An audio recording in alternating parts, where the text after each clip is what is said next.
যে বোর্ডটা করা হয়েছে সেই বোর্ডটা আমি গত রাতে মাত্র পেয়েছি, দেখতেছি এবং অনেক সময় মানে আরও অনেক কিছু অবজার্ভ করার আছে। সেই অবজার্ভ করার পরে আপনারই কিন্তু অফিসিয়াল আমার কাছ থেকে স্টেটমেন্ট পাবেন। আমি এটা অনেক অবজার্ভ করতেছি, কোনো কিছু তো এখনও স্থায়ী হয় নাই, তাই না? সো যার কারণে সেই পর্যন্ত আমাদেরকে অপেক্ষা করতে হবে। উনি যে সিদ্ধান্তগুলো নেবেন খুবই ইউনিক নেবেন এবং ওনার চিন্তা ভাবনা প্রজ্ঞা আপনার আমার মতো না, অনেক সামনে। আলহামদুলিল্লাহ। দেখেন যে আমি একজন ক্রিকেট প্রেমী মানুষ, আই লাভ ক্রিকেট। আর অনেক স্বপ্ন থাকে, অনেক প্ল্যান থাকে, সব কিছু চাইলেই করা যায় না। আমি এই আমাদের বদনসিব, আমাদের ফুটবলের কথা বলেন বা ক্রিকেটের কথা বলেন, আমরা কিন্তু অনেক পিছিয়ে।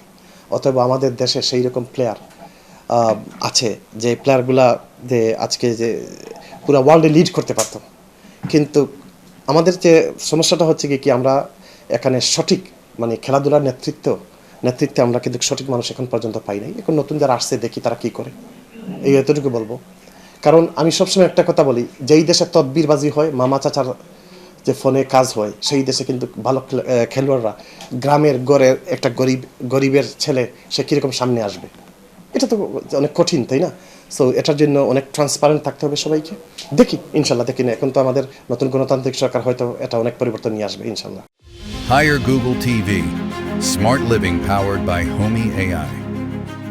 বিষয় নিয়ে কোনো কমেন্ট করতে চাচ্ছি না আপাতত। এটা এখন পর্যন্ত আমি অবজার্ভ করতেছি। মাননীয় প্রধানমন্ত্রী যখন সিলেটে আসেন তখন এমনিই তো আমরা উই ফিল ভেরি প্রাউড।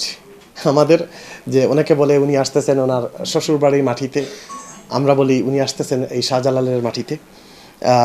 যে আজ এ সিলেটি একজন সিলেটপন্থী হিসাবে বলতে পারি, এটা খুবই প্রাউড আমাদের জন্য। উনি আসতেছেন এবং উনি যে সিদ্ধান্তগুলো নেবেন খুবই ইউনিক নেবেন এবং ওনার চিন্তা ভাবনা প্রজ্ঞা আপনার আমার মতো না, অনেক সামনে। আলহামদুলিল্লাহ। দেখি